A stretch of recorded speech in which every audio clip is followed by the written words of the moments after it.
The unemployment is a vital predictor of how well the national labor market is performing. It is also a significant source of concern for national governments because it results in additional economic and social costs, such as social security cost. Unemployment occurs when a person who is actively searching for employment is unable to find work, which ends up lowering the economic output. High unemployment rates indicate economic distress, yet exceptionally low unemployment rates may indicate an unstable economy. Unemployment can be seasonal, cyclical, structural, or frictional in nature. Frictional unemployment. This is the type of unemployment that arises when workers are searching for new jobs or are transitioning from one job to the other. Structural unemployment. This will be the form of unemployment that develops when there is a mismatch between the jobs available and the unemployed skill levels. Cyclical unemployment. When labor forces are forced to reduce as a result of business cycle or fluctuations in the economy is cyclical unemployment. And seasonal unemployment.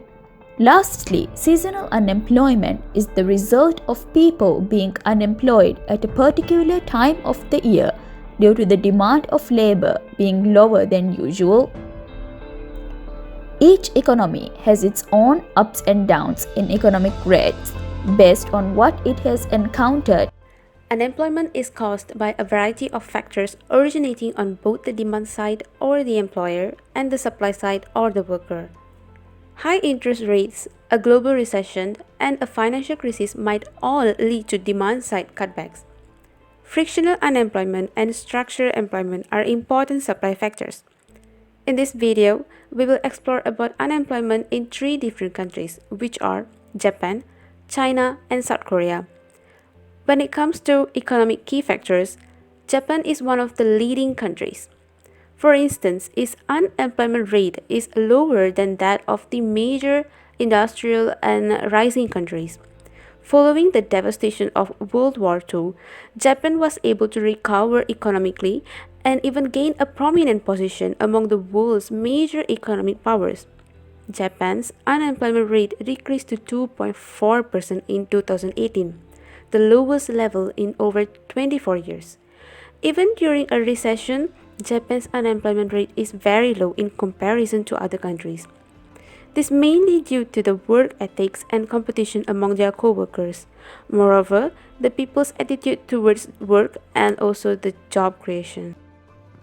China has one of the world's biggest population, despite the fact that this has no effect on the unemployment rate. Over the previous few years, China's unemployment rate has been relatively stable at approximately 4%. This may be explained in part by the fact that, due to its socialist legacy, full employment policy has historically played a significant role in the Chinese government's economic concerns.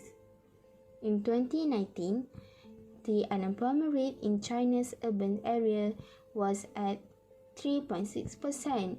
According to early data released by official Chinese sources, registered unemployment rose to 4.2% in 2020 as a result of COVID-19 epidemic. In April 2021, the IMF forecasted that the unemployment rate will fall below 4% in 2021. As COVID-19 continued to impact the world's economies, it is important that countries address the barriers that prevent people from accessing basic services.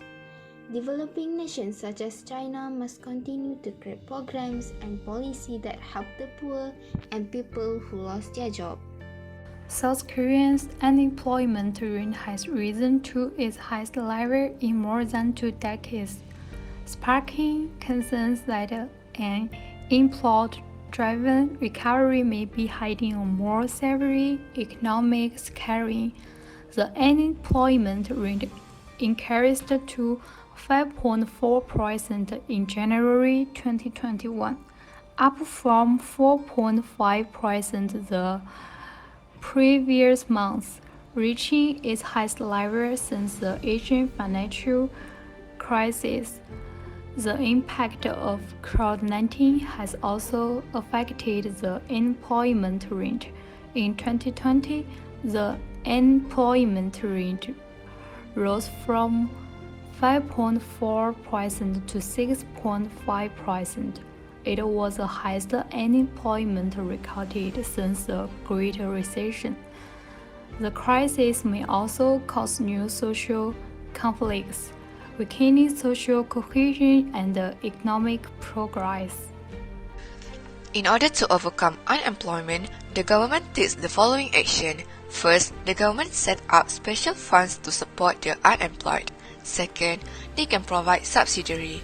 This is a way to provide income support to people who do not have a job. Third, they can also use favorable taxation policy that supports the unemployed, which can further help them to be self-imposed or start up a business. Lastly, the government can also create jobs for the unemployed. For example, Malaysian government through the National Employment Council will strive to create 500,000 jobs despite the country being in a dire economic situation as a result of the COVID-19 pandemic in 2020. Another way Malaysian government helps the unemployed is they offers 1.5 billion ringgit Malaysia worth of incentive for hiring of youth and the unemployed. Employers would be given 6 months compensation under the recruiting initiative, according to Prime Minister Tan Sri Muhyiddin Yassin. Companies would get 800 ringgit per month for each jobless person under the age of 40 they hire, and 1,000 ringgit per month for handicapped people and those above the age of 40. Technology advancement plays a high role in unemployment rates in countries. A report from Oxford Economics found that 8.5% of the global workforce could be replaced by robots by 2030. Even now in South Korea, the logistics department has replaced a large number of employees due to automation. With this advancement, it is important that we don't forget the importance of human interaction in the workplace. Technology might replace a large number of workers in the future and may result in an increase in employment. Unemployment rates are not certain, it changes due to different reasons.